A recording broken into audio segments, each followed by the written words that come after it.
Hello everyone, this is Priyanka Jakhad and I welcome you all at Government Job Alert. I hope आप सभी अच्छे होंगे।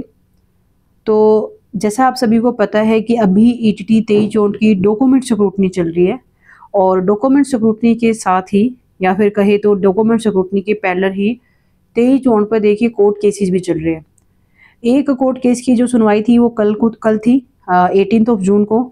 और देखिए आज भी एक बहुत इंपॉर्टेंट कोर्ट केस की सुनवाई है। वैसे तो देखिए हर एक कोर्ट केसेस इंपॉर्टेंट होते हैं, पता नहीं किस कोर्ट केसेस में क्या डिसीजन लिया है इसके बारे में कोई भी कुछ भी नहीं कह सकता। और आज का केस देखिए अपने आप में बहुत ज़्यादा इम्पोर्टेंट है। ये इम्पोर्टेंट क्यों है इसके बारे में थोड़ा सा समझिए। सबसे पहली बात तो देखिए जो कल कोर्ट केसेस था, जो कल कोर्ट था सुनवाई थी बेसिकली कोर्ट में, वो था एनआईयूज कैंडिडेट को लेकर कि एनआईयूज कैंडिडेट के रिगार्डिंग जो कैंडिडेट थे वो कोर्ट में गए थे। और आज का जो केस है वो है देखिए बीएड कैंडिडेट का केस कि बीएड कैंडिडेट को, जैसा आप सभी को पता है कि बीएड कैंडिडेट को भी अभी डॉक्यूमेंट स्क्रूटनी से बाहर कर दिया गया है और इसी के साथ रिक्रूटमेंट से भी बाहर कर दिया गया है। तो इसी को लेकर देखिए जो कैंडिडेट है वो काफ़ी नाराज है डिपार्टमेंट से और इसी को लेकर ये केस है। और सबसे मेन मुद्दा देखिए ये है कि कहीं ना कहीं जो ये कोर्ट केसेस की जो नौबत आई हुई है, कहीं ना कहीं जो कोर्ट केसेस चल रहे हैं, इसका सबसे जो बड़ा या फिर कहिए सबसे मेन जो पॉइंट है, जो सबसे बड़ा जो कह सकते हैं इशू है, वो है कि जब डिपार्टमेंट को हाई कोर्ट ने दिसंबर 2023 में, जब हाई कोर्ट ने दिसंबर 2023 में 23 जून की रिक्रूटमेंट को बहाल किया, उस टाइम देखिए हाई कोर्ट ने अपने ऑर्डर में बोला था कि जो ओरिजिनल एडवर्टाइजमेंट है उसी के अकॉर्डिंग रिक्रूटमेंट को कंप्लीट कीजिए। यानी कि ओरिजिनल एडवर्टाइजमेंट की बात कही थी कि ओरिजिनल एडवर्टाइजमेंट के अकॉर्डिंग रिक्रूटमेंट कंप्लीट होनी चाहिए। और उस टाइम देखिए डिपार्टमेंट ने एक बार भी ये मुद्दा नहीं उठाया कि ओरिजिनल एडवर्टाइजमेंट है कौन सी, कम से कम इसके ऊपर क्लेरिफिकेशन दी जाए। क्योंकि अगर डिपार्टमेंट उसी दिन, जिस दिन रिक्रूटमेंट बहाल हुई थी, जिस दिन 23 जून पे डिसीजन लिया गया था कि रिक्रूटमेंट को कंप्लीट कीजिए विद इन 2 मंथ्स, उसी दिन अगर डिपार्टमेंट इस बात पे भी कहीं ना कहीं पॉइंट उठाता हाई कोर्ट में कि इसके ऊपर भी हमें क्लेरिफिकेशन दीजिए कि ओरिजिनल एडवर्टाइजमेंट कौन सी है, हमें किस तरह से रिक्रूटमेंट कंप्लीट करनी है, किन्हें तो रिक्रूटमेंट में शामिल करना है और किस किस तरह से पॉइंट्स अलॉट करने हैं, यानी कि जो मार्क्स की अलॉटमेंट को लेकर, तो आज ये नौबत देखने को नहीं मिलती। और जैसा आप सभी को पता है देखिए ऑलरेडी हाई कोर्ट ने 2 मंथ्स का टाइम दिया था।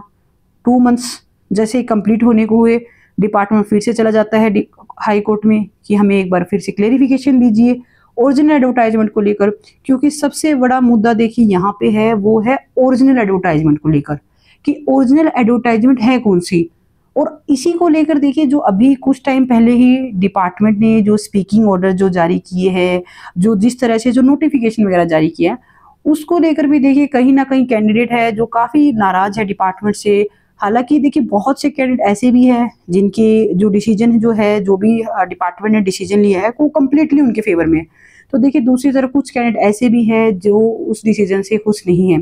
ये तो देखिए ऑब्वियस सी बात है कि एक डिसीजन अगर एक कैंडिडेट के लिए अच्छा है तो जरूरी नहीं है कि वो हर एक कैंडिडेट के लिए अच्छा ही हो। बट मेन बात ये है कि जब दिसंबर 2023 में इसके ऊपर बिल्कुल क्लेरिफाई किया जा सकता था, तो इतने टाइम के बाद भी देखिए अभी तक इसके ऊपर फाइनल डिसीजन नहीं लिया गया कहीं ना कहीं।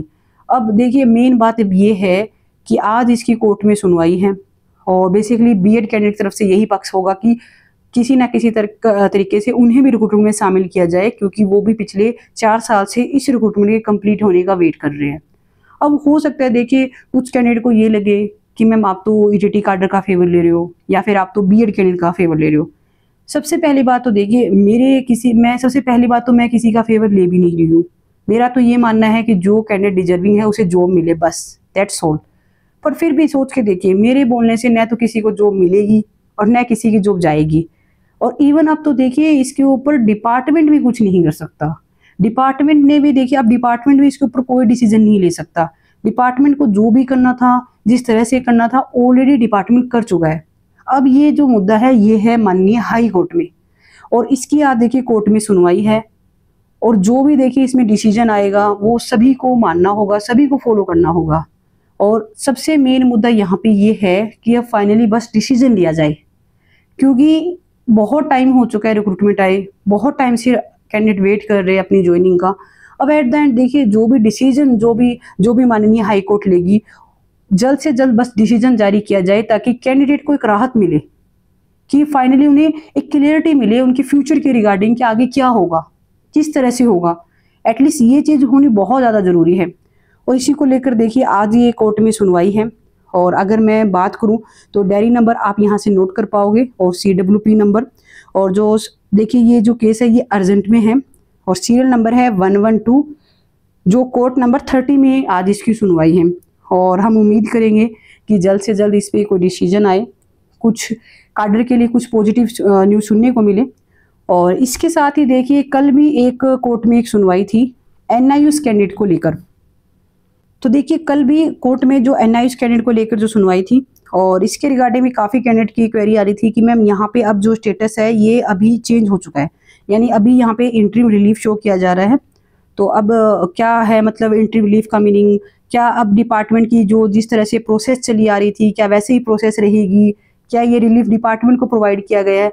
देखिए ये जो इंटरिम रिलीफ है ये ऐसा नहीं है कि डिपार्टमेंट को कोई रिलीफ मिला है, ऐसा नहीं है कि रिस्पोंडेंट को कोई रिलीफ मिल चुका है कि डिपार्टमेंट जो अपनी मर्जी से अब तक जो कुछ भी करता हुआ आ रहा था वैसे ही चलता रहेगा। यहाँ पे देखिए मेनली जो रिलीफ जो प्रोवाइड किया गया है वो पिटिशनर को प्रोवाइड किया गया है। और ये रिलीफ क्या प्रोवाइड किया गया है, किन कंडीशन के साथ प्रोवाइड किया गया है, क्या रूल्स एंड रेगुलेशन रहेंगे, ये देखिए इसके बारे में अभी कुछ भी कहना टोटली सिर्फ गैस वर्क ही होगा। जब तक माननीय हाई कोर्ट के जो ऑर्डर है वो जारी नहीं कर दिए जाते, इससे पहले देखिए इसके बारे में कोई भी गैस वर्क करना टोटली गलत है। और देखिए ये कहीं ना कहीं पूरे काडर के साथ मजाक ही होगा। ऑलरेडी पूरा ETT काडर देखिए, ETT काडर के साथ बहुत मजाक हो चुका है, कहीं ना कहीं बहुत खिलवाड़ हो चुका है। और ऐसे में देखिए विदाउट एनी ऑथेंटिसिटी सिर्फ एक गैस वर्क की बिहाफ पे मैं नहीं बोल सकती कि इसमें ये डिसीजन लिया गया है। हाँ इंटरिम रिलीफ प्रोवाइड किया गया है, पहले यहाँ पे स्टे की भी बात थी कि स्टे भी शो किया जा रहा है स्टेटस में, अब यहाँ पे इंटरिम रिलीफ की बात है। इंटरिम रिलीफ क्या है इसके रिगार्डिंग देखिए मोस्ट प्रोबेबली इवनिंग तक जो हाई कोर्ट के जो ऑर्डर है वो जारी कर दिए जाएंगे। एटलीस्ट जो अभी मैं ये वीडियो रिकॉर्ड कर रही हूँ अभी तक हाई कोर्ट के जो ऑर्डर है वो अपलोड नहीं किए गए हैं। और जैसे ही माननीय हाई कोर्ट के ऑर्डर अपलोड कर दिए जाएंगे उसी के साथ देखिए मैं आपके साथ एक वीडियो जरूर शेयर करूंगी, आपके साथ जरूर इंफॉर्मेशन शेयर कर दी जाएगी। और उस वीडियो में देखिए मैं आपको बिल्कुल word to word line to line बिल्कुल अच्छे से डिकोड करके मैं बताऊंगी कि माननीय हाई कोर्ट ने क्या तो डिसीजन लिया है, क्या रिलीफ प्रोवाइड हुआ है कैंडिडेट को। और आगे इससे देखिए आपको क्लियरिटी भी हो जाएगी, रिक्रूटमेंट को लेकर भी बिल्कुल आपको क्लेरिफाई हो जाएगा। पर इसके लिए थोड़ा सा देखिए वेट कीजिए, इवनिंग तक मोस्ट प्रोबेबली इवनिंग तक इसके जो ऑर्डर है वो जारी कर दिए जाएंगे। और जैसे ही ऑर्डर आएंगे आपके साथ अपडेट शेयर कर दी जाएगी। और दूसरा देखिए काफ़ी कैंडिडेट की क्वेरी ये भी है कि मैम अभी जैसे जो कोर्ट केसेस वगैरह चल रहे हैं और हमारी जो डॉक्यूमेंट स्क्रूटनी है वो अभी कमिंग डेज में है, काफ़ी कैंडिडेट की आज भी डॉक्यूमेंट स्क्रूटनी है। तो क्या अब हमें डॉक्यूमेंट स्क्रूटनी पे जाना चाहिए, क्या करना चाहिए, इसको लेकर काफ़ी कन्फ्यूजन है। सबसे पहली बात तो देखिए आप खुद सोचिए, क्या डिपार्टमेंट ने कोई भी किसी भी तरह का नोटिस जारी किया है कि अब आप डॉक्यूमेंट स्क्रूटनी पे मत आइए? डिपार्टमेंट ने अभी तक देखिए कोई भी इस तरह का कोई भी नोटिस जारी नहीं किया है। तो जब तक डिपार्टमेंट कोई नोटिस जारी नहीं करता है रिगार्डिंग डॉक्यूमेंट स्क्रूटनी या फिर कोई अदर इशू पे भी, तब तक देखिए जो भी प्रीवियस नोटिफिकेशन आया था जिसमें कैंडिडेट को डॉक्यूमेंट स्क्रूटनी पे बुलाया गया था, आपको उसी के अकॉर्डिंग अपनी डॉक्यूमेंट स्क्रूटनी पे जाना है।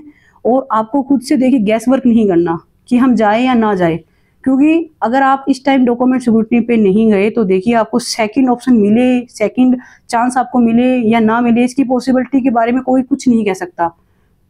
तो इसीलिए ज़रूरी है कि आप गैस वर्क मत कीजिए। जो भी कैंडिडेट की अभी अपकमिंग डेज में डॉक्यूमेंट स्क्रूटनी है वो बिल्कुल डॉक्यूमेंट स्क्रूटनी पे जाइए। और बाकी रही बात देखिए आज के कोर्ट केसेस की, जो B.Ed वर्सेस BTC का एक मेनली जो मुद्दा है उसके ऊपर जैसे ही सुनवाई होगी जो भी अपडेट निकल के आएगी वो अपडेट आपके साथ इसी चैनल पे शेयर कर दी जाएगी। इसके लिए चैनल को भी जरूर सब्सक्राइब करें और साथ में देखिए टेलीग्राम चैनल पे भी जरूर जुड़े। टेलीग्राम चैनल पे भी बहुत सी इंपॉर्टेंट अपडेट्स आप लोगों के साथ शेयर की जाती है। आपकी कोई क्वेरी भी है डॉक्यूमेंट स्क्रूटनी के रिगार्डिंग या कोई भी किसी तरह की, तो आपकी क्वेरी के रिगार्डिंग भी आप क्वेश्चन पुट कर सकते हो ऑन द टेलीग्राम चैनल। और टेलीग्राम चैनल का जो लिंक है आपको नीचे कमेंट बॉक्स में जो फर्स्ट जो पिन किया हुआ कमेंट है वहाँ पे आपको लिंक मिलेगा। और बाकी देखिए कोई अपडेट आएगी, अपडेट आपके साथ शेयर कर दी जाएगी। आई होप ये वीडियो आपके लिए इंफॉर्मेटिव रही। वीडियो अच्छी लगी तो चैनल को ज़रूर सब्सक्राइब करें। Wish you all the best. Thank you.